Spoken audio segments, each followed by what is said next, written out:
네. 초인종을 울려라 그런 코너인가요? 초인종? 예, 초인종을 올려라. 네, 골든벨을 울려라 했었는데 초인종을 울려라 네, 이제. 뭔가를 좀 바꿔야 될 것 같아요. 아, 그렇습니다. 우리 오동혁 기자면은 지난 시간에 에비타.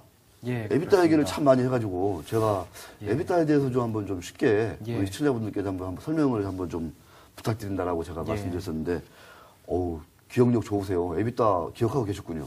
예, 안 하면 혼날 것 같아가지고요. 아, 이승호 팀장한테? 예. 예? 네. 아닙니다. 자, 에비타 관련 설명을 먼저 부탁드리겠습니다. 오동혁 기자가 진행하는 에비타 설명입니다. 예, 오늘은 에비타와 더불어 EV에 대한 설명을 간단하게 드리고 시작하겠습니다. 좀 길게 예. 해도 돼요? 네. 예, 네. 에비타는 기업이 영업 활동을 통해 벌어들인 현금 창출 능력을 나타내는 수익성 지표입니다. 네. 이자 비용, 법인세, 감가상각비를 공제하기 이전의 이익으로 편의상 영업이익과 감가상각비를 더해서 구하면 됩니다. 예. 그리고 EV라는 지표가 있는데요. 바로 기업의 시장 가격을 나타내는 지표입니다. 시가총액에서 순차익금을 더한 것을 말하는데요. 기업 매수자가 기업을 매수할 때 지불해야 하는 실질적인 금액을 뜻합니다. 근데 에비타만 설명을 하라고 했는데 EV까지 같이 얘기를 하면 뭔가 이유가 있을 텐데? 예, 그렇습니다. 이게 EV, 에비타라는 수치가 있는데요. 예, 시장 전문가들이 이제 EV, 에비타라는 비율을 산정해서 이를 주가의 적정성 정도로 판단하는 지표 중 하나로 사용하고 있습니다. 자, 그럼 EV, 에비타는 뭔지, 어떻게 그 기업의 가치를 산정하는지 한번 좀 또 설명 부탁드릴게요. 알겠습니다. 이는 기업 가치를 세금 및 상각 전 영업이익으로 나눈 수치라고 볼 수 있는데요. 네. 기업 가치가 순수한 영업 활동을 통해서 이익의 몇 배인가 이것을 알려주는 지표입니다. 네. 만약에 이 비율이 낮다면 주가는 기업 가치에 비해서 약간 저평가됐다고 볼 수 있고요. 반대로 높다면 기업 가치에 비해 주가가 고평가됐다고 판단할 수 있겠습니다. 매수자 입장에서 한번 살펴보면요. EV, 에비타가 6배인 기업을 인수하게 되면 6년 뒤에 투자에 투입한 인수자금을 회수할 수 있다고 보면 됩니다. 6년 만에? 예, 네. 만약에 10배라면 10년이 걸리는 셈이죠. 예. 자, 상당히 어려운 얘기인데. 자, 에비타, 기업이 영업활동을 통해 벌어들인 현금 창출 능력이다. 예, 그렇습니다. 쉽게 얘기하면은 감가상각비에다가 예. 영업이익을 더하는 더하면 거다. 됩니다. 네, 예. 에비타. 그러니까 최근에 설비 투자를 몽땅한 기업이 있어요. 예. 근데 이 감가상각이 상당히 많지 않겠습니까? 맞습니다. 그러니까 예. 그런 기업들은 감가상각비를 포함해서 예, 기업 가치를 분석하는 게 그렇습니다. 네, 바람직하다는 거겠죠. 영업이익이 작지만 감가상각도 그만큼 많이 나갔기 예. 때문에 예, 장기적인 투자니까요. 그러니까요. 예, 예. 네, 설비 투자하는 기업들을 볼 때. 자, EV, 엔터프라이즈 밸류. 이게 이제 요새 보험회사들 이제 그 가치 측정할 때 EV, 내재 가치라고 하는 거잖아요. 맞습니다. 네, 예. 그렇게 많이 얘기를 하던데 이거는 기업의 시장 가격을 나타내는 지표다. 그러니까 예, 기업의 매수자가 예. 지불해야 될 돈. 맞습니다. 쉽게 얘기하면 예. 네, 이 기업을 얼마 주고 사면 된다. 그게 바로 EV다라는 거고 EV, 에비타라고 예, 하는 지표는 예. 다시 한번 설명 부탁드리겠습니다. 말을 하다 보니까 되게 어렵네요. 예, 그 EV가 이제 기업 가치니까요. 그렇죠. 기업 가치를 세금 및 상각 전 영업이익으로 나눈 나눈 거. 수치입니다. 네. 예, 그러니까는 정확하게 말씀드리면 기업 가치가 순수한 영업 활동을 통한 이익의 몇 배인가. 그렇지. 예, 그러니까 예를 들어서 기업 가치가 예를 들어서 영업이익이 1년에 100억 난다. 예, 근데 기업 가치가 EV가 6배다. 예. 그러면은 기업 가치는 뭐 600억 원 정도. 예, 그러니까 6년 만에 그 600억 원을 회수할 수 있다. 이런 예, 얘기죠. 예, 기업을 산 돈을. 예. EV, 에비타는 낮을수록 좋다. 그렇습니다. 네. 예, 그래서 그러니까 매수자 입장에서 보면은 그 인수 자금을 매수 자금을 회수하는데 들어가는 걸리는 시간, 그렇습니다. 횟수 예. 이렇게 좀 보면 그렇습니다. 되겠네요. 예. EV, 에비타. 자, 이 코스닥 기업들 에비타 어떤 의미가 있나요? 예.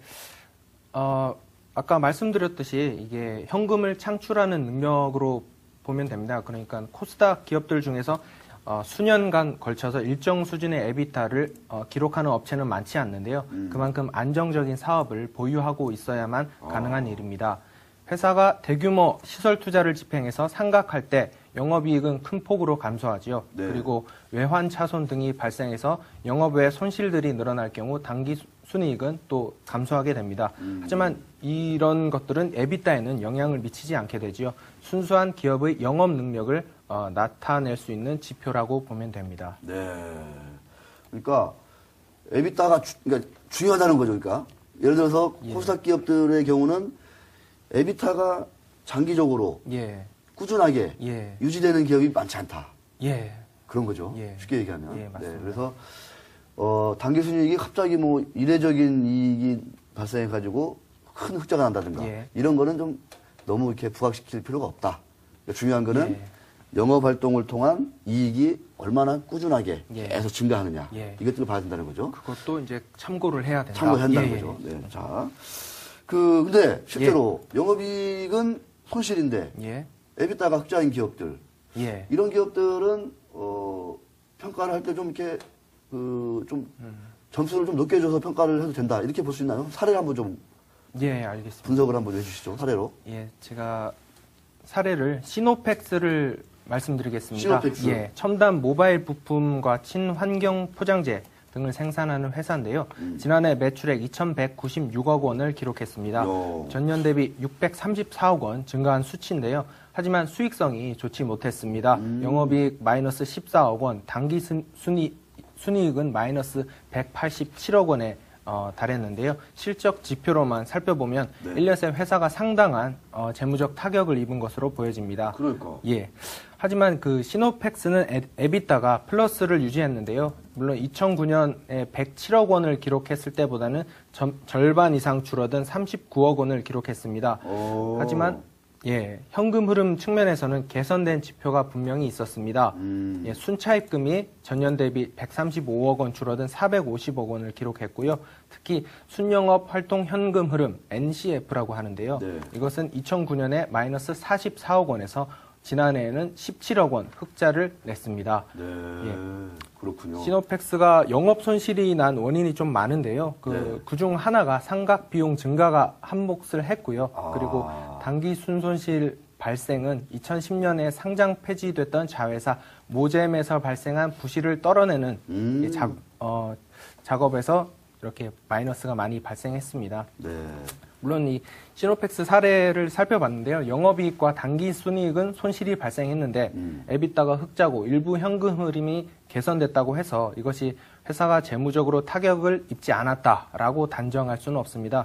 다만 에비타, 현금 흐름 등의 지표들도 시청자 여러분들께서 코스닥 기업에 투자할 때 한 번쯤 살펴볼 가치가 있지 않나라고 생각됩니다. 아주 의미 있는 지적이세요. 제가 지금 시노펙스의 그 현금 흐름표를 보고 있는데 실제로 2010년도에는 플러스 18억이 났네요. 보니까.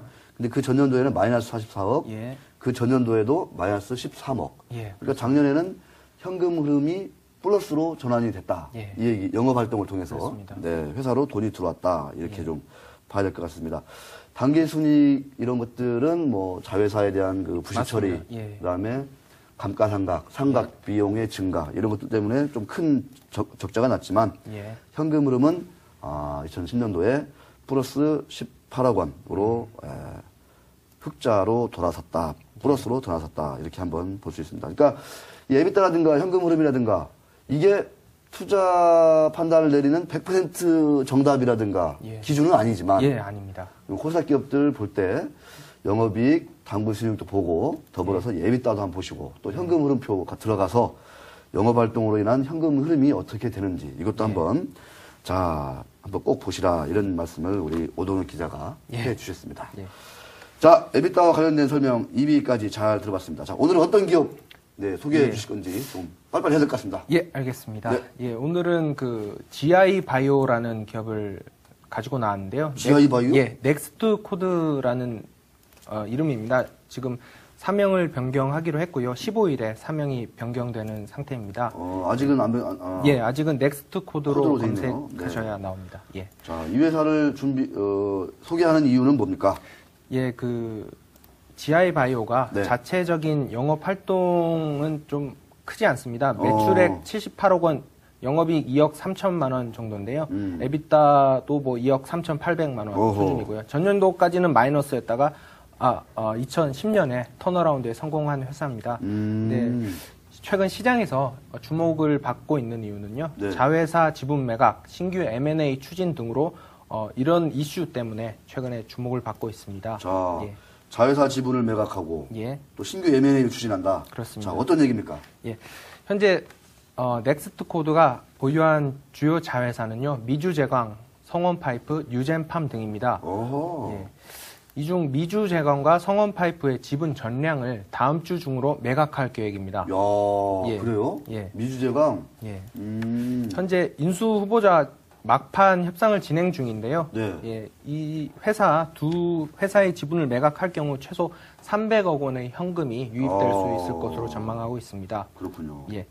자, 이 돈은 어디에 쓰이나요? 예, GI바이오, 넥스트코드는요, 이렇게 마련한 현금을 신규 사업 확대에 투입할 계획입니다. 어허. 우선 LED 조명 업체인 MSM텍을 인수할 계획인데요. 지분 100%를 확보할 계획입니다. MSM텍은 지난해 매출액 50억, 영업이익 4억 2천만 원 정도를 기록한 회사인데요. 지난해 말에 일본 업체들과 대규모 계약이 잇따라 체결되면서 이것이 올해 실적에 반영될 것으로 전망되고 있습니다. 예, 다이코 전기에서 120억 원, 리모텍 재팬 80억 원 등 상반기에만 200억 원 규모의 매출액을 이미 확보해둔 상황입니다. 그리고 유젠팜이라는 자회사가 있는데요. 유젠팜? 예. 이것도 넥스코드 예, 그렇습니다. 자회사예요? 예. 이것은 매각하진 않고요. 이것은 이제 신규 사업으로 계속 키워나갈 계획인데요. 지난해 매출액 100억, 영업이익 10억 원 정도를 달성하는 회사입니다. 네. 최근 차기 신성장 동력으로 유전자 항암 치료제인데요. 세라젠이라는 상품을 미국과 헨리포드 대학과 공동으로 연구하고 있습니다. 네. 예, 유젠팜은 아시아에서 10개국 판권을 확보해둔 상태고요. 네. 예, 물론 아직 출시 단계는 아닙니다. 현재 미국과 한국에서 각각 임상을 진행 중에 있습니다. 네. 예. 오늘 넥스트 코드까지 예. 아주 좋은 얘기 잘 들었습니다. 예. 좀 뜯어봐야 되겠네요. 예, 재밌네요. 뜯어볼 필요가 있습니다. 수고하셨습니다. 예, 감사합니다. 네.